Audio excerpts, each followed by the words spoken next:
យប់នេះមានអារម្មណ៍ចង់យំទុកក្រៀមក្រំវេទនាខ្លោចផ្សា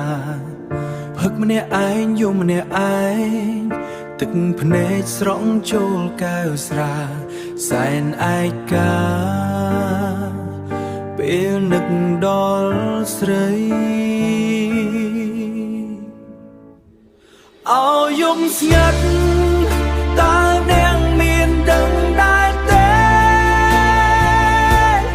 ថាពេលនេះគេកំពុងធ្វើអ្វីអោយតែយប់ខ្ញុំយំនឹកគេរាល់ថ្ងៃនឹកអាឡ័យស្រមៃតែអូបើសិនអាចបញ្ឈប់វេលាឲ្យឈប់ដែរ